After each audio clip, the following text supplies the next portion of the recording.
자, 물질의 종류와 탐구, 여러 가지 분리 방법, 이제 나머지 3개 볼 차례죠. 자, 분리의 의미 다시 한번 생각해 보겠습니다. 물질은 혼합물, 순물질 이렇게 크게 2가지로 분류할 수 있다고 했었죠. 혼합물은 여러 가지 순물질이 섞여 있는 것을 말해요. 이 혼합물에서 각각의 순물질을 따로따로 얻어내는 조작을 분리라고 한다고 했고요. 이 분리에는 6가지 조작 방법이 있다라고 했어요. 그래서 앞전 시간에 이제 이 6가지 방법 중에서 여과, 그리고 재결정, 그리고 증류와 분류 이렇게 살펴봤었죠. 이제 이번 시간에는 나머지 3가지에 대해서 학습해 보도록 하겠습니다. 자, 4번째 방법은 추출이에요. 추출은 특정한 용질이 어떤 특정한 용매에만 녹는 성질을 이용하는 거예요. 녹는 성질을 이용하는 분리 조작이다 라고 생각해 주시면 됩니다. 자, 여기 아래 소금을 물에다가 넣는 것과 기름에 넣는 것을 한번 생각해 보도록 하겠습니다.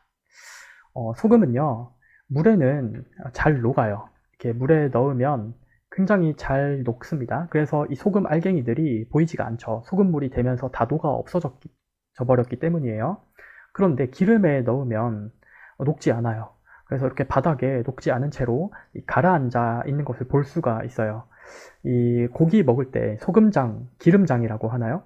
이렇게 참기름에다가 소금을 이렇게 넣은 걸 본 적이 있으신 학생들이 있을지 모르겠는데, 참기름에다가 소금을 넣으면 이 소금 알갱이들이 녹지 않고 이렇게 그대로 남아 있습니다. 왜냐하면 기름에는 녹지 않기 때문에 그런 것인데요. 이렇게 소금이라고 하는 물질이 어떤 특정한 용매, 물에는 녹지만 기름에는 전혀 녹지 않는 이런 성질을 이용해서 따로 추출해내는 순물질을 얻어내는 조작을 추출이라고 합니다. 예를 들어볼까요? 예를 들어서 소금이랑 흙이랑 모래라고 할까요? 소금이랑 모래랑 막 섞여버렸어요. 이 소금을 흙바닥에 흘려서 이 모래랑 소금이 이렇게 섞여버렸어요. 이런 혼합물에서 내가 모래만 따로 걷어내고 싶은 거예요. 그러면 어떻게 하면 좋을까요? 이 소금이랑 모래에 섞여 있는 것을 물에다가 넣어버리는 거예요. 이렇게 물에다가 넣어버리면 소금은 물에 잘 녹죠. 소금은 여기 녹아 있을 거예요. 소금 이렇게 막 녹아서 없어집니다. 이렇게 용액이 되어버리죠. 근데 모래 같은 경우에는 물에 녹나요?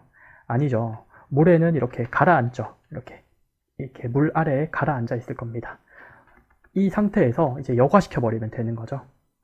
여과하면 이제 모래는 따로 거름 종이에 걸러서 없어질 거고요. 이제 소금물만 따로 얻어낼 수가 있는 거죠. 그래서 그 소금물에서 이제 물을 증발시켜서 물을 없애버리면 농축에 의한 재결정에서 봤듯이 이제 소금만 따로 얻어낼 수가 있게 된다는 거죠. 자, 또 다른 예로는 커피가 있어요. 이제 커피 가루를 이렇게 거름 종이에다가 대고 이 뜨거운 물을 이렇게 넣어주면 이 아래에 커피가 이렇게 받아지잖아요. 이것도 추출이에요. 커피 가루 중에서 이 커피 가루 안에 포함된 여러 가지 성분들이 있겠죠. 그 성분들 중에서 뜨거운 물에만 녹는 것도 있을 거고요. 물에 녹는 물질이 있고 물에 녹지 않는 물질들이 있겠죠. 근데 이 커피 가루에 이렇게 물을 붓게 되면 물에 녹는 물질들만 아래로 이렇게 내려간다는 거예요. 반면에 물에 녹지 않는 녀석들은 그대로 여기 남아 있겠죠. 그래서 이제 커피 찌꺼기가 이렇게 남아 있는 거잖아요. 그 커피 찌꺼기들은 물에 녹지 않아서 여기 그대로 남아 있는 거예요. 이와 같이 홍차나 커피 이런 것들도 추출을 이용한 방법으로 특정한 물질을 걸러내는 그런 조작입니다. 자, 5번째 방법으로는 승화가 있어요. 승화라고 하는 건 이제 상태의 변화를 나타내는 용어인데요. 이것도 뒤에서 더 자세히 배울 겁니다. 고체에서 액체를 거치지 않고 바로 기체가 되거나 아니면 기체에서 액체를 거치지 않고 바로 고체가 되는 이렇게 왔다 갔다 하는 이러한 상태의 변화를 우리가 승화한다라고 표현을 해요. 둘 다 기체에서 고체가 되거나 고체에서 기체가 되거나 액체를 거치지 않고 바로 이 상태가 바뀌는 것을 승화라고 하는데요. 이 시험에서는 이 대표적으로 이제 세 개가 보통 출제가 돼요. 자, 첫 번째는요, 요오드인데요. 요오드는 화학식으로 I2 이렇게 씁니다. 자, 이 I2, 요오드는요, 승화하는 성질이 있어요. 그래서, 그대로 이렇게 바닥에 이게 흑자색 고체거든요. 흑자색의 고체예요, 고체. 흑자색. 약간 보라색을 띠는, 어두운 보라색을 띠는 그런 고체인데요. 이 흑자색의 고체를 가열을 하면 어떻게 될까요? 고체에서 바로 기체가 되는 거예요. 그래서 요오드 기체가 되었다가 이렇게 쭉 기체가 됐다가 여기 지금 차가운 물을 만났잖아요. 그럼 온도가 내려가니까 여기서 다시 고체가 되는 거예요. 요오드.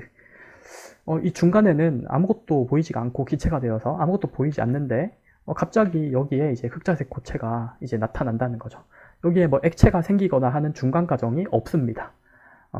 그래서 이 승화를 알아보는 대표적인 실험으로 요오드의 승화가 있고요. 그 다음 두 번째, 이거 드라이 아이스예요. 베스킨 라빈스 가면 이게 녹지 말라고 여기다 넣어주죠. 드라이 아이스는 이산화탄소를 이제 고체로 만든 건데요. 이 드라이 아이스도 승화하는 성질이 있어요. 요거 자세히 살펴보시면 이 근처에 이렇게 막 연기가 이렇게 나잖아요. 연기, 하얀 색깔 연기가 나잖아요. 그런데 이 연기가 뭘까요? CO2가 아니에요. CO2 아닙니다. CO2는 눈에 보이지 않잖아요. 이산화탄소 눈에 보이지 않아요. 그러면 이 하얀색 기체는 뭐냐면 이거는 그냥 수증기예요. 수증기. 그래서 물이, 공기 중에 있는 물이 이 드라이 아이스, 굉장히 차갑죠. 드라이 아이스의 근처에 갔을 때 온도가 갑자기 내려가면서 이제 물알갱이가 된 겁니다. 그래서 보이는 수증기이고요. 어쨌든 이 이산화탄소가 고체가 된 걸 드라이 아이스라고 하는데, 이 드라이 아이스도 승화성을 가지기 때문에 액체를 거치지 않고 막 녹거나 하지 않고 바로 기체가 되어서 이제 사라집니다. 자, 그리고 세 번째는요, 이거 나프탈렌이거든요. 방향제, 옷 같은 거 옷장 속에 넣어두죠. 방충제 역할도 하고 방향제 역할도 해요. 자, 나프탈렌은 나중에 유기화학 파트에 가면 배우실 텐데 벤젠골이 두 개가 이렇게 붙어 있는 것을 나프탈렌이라고 합니다. 나프탈렌도 승화하는 성질이 있어요. 자, 그래서 승화성을 보이는 물질이 대표적으로 요오드가 있고요. 이거 요오드. 그 다음 두 번째는 드라이 아이스. 드라이 아이스. 이거는 이제 화학식으로는 CO2가 되는 거죠. 이산화탄소가 고체인 상태에. 그 다음에 나프탈렌. 나프탈렌 이렇게 있습니다. 나프탈렌은 이렇게 벤젠고리가 이제 두 개 붙어 있는 형태로 이제 씁니다. 자, 그리고 마지막으로 크로마토그래피라고 하는 분리 조작이 있는데요. 크로마토그래피는 어떠한 성질을 이용하는 거냐면요. 용매에 대한 흡착력의 차이를 이용한 거예요. 흡착력의 차이. 여기서 이제 흡착력이라고 하는 건 어디에 붙어간다 이런 뜻이죠. 자, 뭐 대표적으로 뭐 요런 실험이 있어요. 자, 이거 종이고요, 종이. 이 종이에다가 이제 잉크를 찍어 둔다는 거죠. 잉크를 딱 찍어 두고 이제 물에다가 담가 두면 이 종이가 물을 흡수해서 물이 쭉 위로 올라가죠. 이걸 이제 물이 전개된다 이렇게 표현을 하는데요. 물이 올라갈 때 잉크에 포함된 이 물질들이 물과 얼마나 친하냐, 얼마나 잘 흡착되냐에 따라서 이 올라가는 정도가 달라진다는 거예요. 그러면 이 결과를 보면요, 이 동그라미 분자들은 물과 굉장히 친하다는 걸 알 수가 있죠. 흡착이 잘 되는 거예요. 그러니까 물이 올라가는 족족 이 물과 함께 붙어서 계속 올라가는 거예요. 그런데 이 세모 분자들은 물과 별로 친하지 않죠. 올라가긴 올라가는데 뭐 그다지 잘 붙어서 올라가지 않아요. 그래서 흡착력이 조금 약하다라고 알 수가 있겠죠. 그래서 분자마다 이 물과 친한 정도, 흡착되는 정도가 다르기 때문에 이 올라가는 거리가 차이가 나는 거예요. 자, 이렇게 분리하는 것을 크로마토그래피라고 해요. 보통은 이제 색소의 분리에 많이 씁니다. 이제 색소라 하면 이제 시험에 나온 거는 엽록소가 있어요. 엽록소라던가 뭐 잉크 요 정도가 이제 시험에 나옵니다. 엽록소나 잉크를 분리할 때 이 크로마토그래피라고 하는 조작으로 분리를 한다. 이 오른쪽에 이제 실제 실험 사진인데요. 여기 보라색깔 잉크를 찍고 여기에 이제 검은색깔 잉크를 찍었죠. 그리고 나서 이제 물에 담궈 뒀더니 이제 물이 이만큼 올라갔죠. 물이 쭉 흡착되어서 올라가는데 이 보라색 잉크는 이만큼 올라갔죠. 그런데 밑에 검은 색깔은 보라색이 밑에 있고 파란색이 위에 있죠. 그러니까 누가 더 물과 친하다는 걸 알 수 있을까요? 파란 색깔이 보라 색깔보다 더 물과 친하다라는 걸 알 수가 있다는 거예요. 자, 이렇게 해서 물질은 혼합물과 순물질로 크게 분류가 되죠. 혼합물에서 각각의 순물질을 따로 얻어내는 조작을 분리라고 했고, 그 분리 조작 6개가 지금 여기에 소개한 여과, 재결정, 증류와 분류, 추출, 승화, 크로마토그래피 이렇게 6가지 조작이 있었습니다.